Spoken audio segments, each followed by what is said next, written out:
What's up? Magandang araw mga idol. So ang gawin natin ngayon ay magpo-pruning tayo sa ating ampalaya.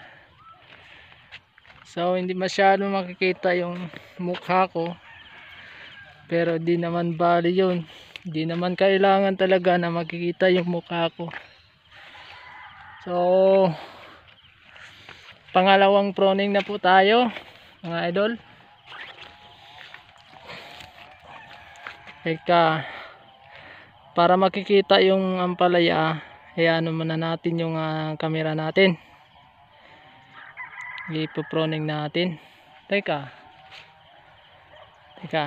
ayan.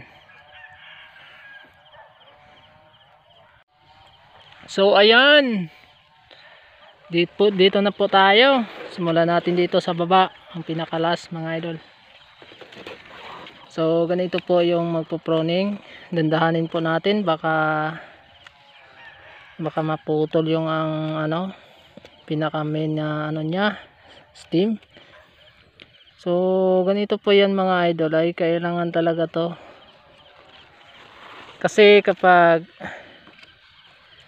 hindi natin na-pruningan yan, ay dadami agad yung mga sanga niya dito sa ilalim pa lang. So mapupuno tong kung halimbawa hindi natin kukunin at maabala yung kanyang paglaki, pagtaas ng kanyang talbos papunta doon sa taas. So isa yan sa mga bagay na kailangan nating gawin sa ating ampalaya. Sa ampalaya lang natin ginagawa ito. Pero habang nagpo-pruning po tayo mga idol, kailangan po tingnan po natin mabuti yung main stem niya. Kasi naranasan ko na din yung naputol yung main stem. Kasi nagmamadali ako, hindi ko masyadong tinignan. Ito pala napapatay pala ang uod. Kaya lang maliit lang na uod. Mayroon tayong nakikita na mga uod mga idol na papatay pala sa ating spray. I-spray lang natin kanina sa ampalaya na ito. So shout out sa lahat ng ating tagapagsuporta sa ating mga ina-upload na mga videos dito sa ating channel at saka sa Facebook page natin. So marami pong nagtatanong diyan. Pasensya muna kayo, hindi ko pa nagawa yung content na mayroon kasi nagtatanong patungkol doon sa sitaw. So hindi pa na dumating yung natin, yung iba na natin, yung anong tawag nito, yung chemical, kaya hindi muna ako makapagawa ng content. So dito muna tayo sa ampalaya. So ito po yung kailangan gawin natin sa ampalaya natin mga idol. Sa mga mahilig magtanim ng ampalaya, so ito po yung ampalaya natin na luma.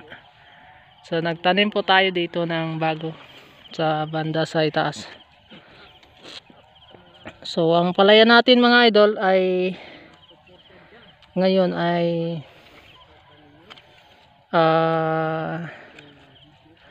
nasa pa lang, stage of growing pa lang ang ampalaya natin. Hindi pa nagkakaroon ng bulaklak, pero nagsisimula na po na siya na magkaroon ng bulaklak. So kadalasan po ay kailangan talaga tayo mag-pruning, pero meron naman nagtatanim na hindi po nagpo-pruning. Depende na po sa inyo kung i-apply nyo ang tinatawag nating pruning. So karamihan po sa nagtatanim ng ampalaya, alam ko po yun na hindi po nagpo-pruning, karamihan po sa kanila. So konti lang talaga ang nagpo-pruning. Pero sa mga tao na masyadong ma-focus sa alaga ng katulad nito ampalaya ay nagpo-pruning talaga kasi alam naman natin mga idol, naka-apekto din ang malaking tulong din, kumbaga malaking tulong din ang pagpo-pruning, kaya kailangan mo pruning. Kasi kapag mula sa puno, pag hindi natin na pruningan yan, o dyan pa lang sa baba, hindi pa makarating dito sa taas, ay punong-puno na po yung ano niya, yung mga ano niya, mga stem niya.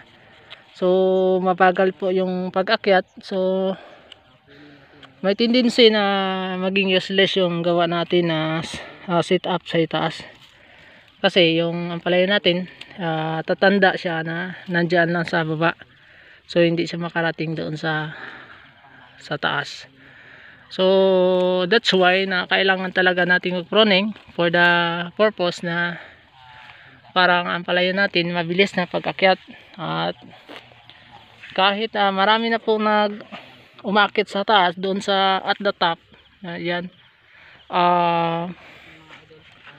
ang makikita natin dito sa baba ay kunti pa talaga, parang wala siyang makikita mo, parang walang tanim. Ganyan talaga mangyari kasi kapag hinayaan mo yan na hindi mapruningan dito mga idol, ang patay. Sabi ko na nga ba eh. Yan, so napakaano talaga, mahirap pag ginagawa mo ito na hindi ka po hindi po tumitingin ng mabuti, kasi maputol yung ginagawa natin. Kaya ito natamaan ng ano ko. Ayan, yung isang ano. Ayan. Sana ba yun? Ito, yun. Sayang. Sayang talaga. So dito tayo, ingatan natin. Alam ba natin mga idol na kapag nagpo-pruning po tayo sa ampalaya ay, as I said, na malaking tulong po to sa growing ng ating ampalaya. Makikita nyo to, yung tinaniman namin. Oh. Kasi dati sitaw po yun ang natatanim dito. Ngayon ay tinaniman natin ang ampalaya. Okay. So hindi po madali yung pagpo-pruning. Medyo ano po siya, matagal kasi iniingatan natin. Kasi yung gawa ko minsan mga idol ay natatamaan talaga, hindi tayo perfecto. Kaya minsan ay napuputol talaga yung ibang sanga o ang main stem. Yun napuputol nga, natatamaan ko. Dito ay nagtatanim po tayo ng marami, kaya lang hindi po nabubuhay yung tanim natin, at saka yung ano namin hindi po nabuhay doon sa punla, kaya konti lang natatanim natin mga idol. Ayan, so dati dito po yun ang palaya natin na luma ay tinamaan ng bagyo, kaya iniwanan na namin, pinabayaan namin. So nagtanim po tayo ng bago. Ayun po mga idol.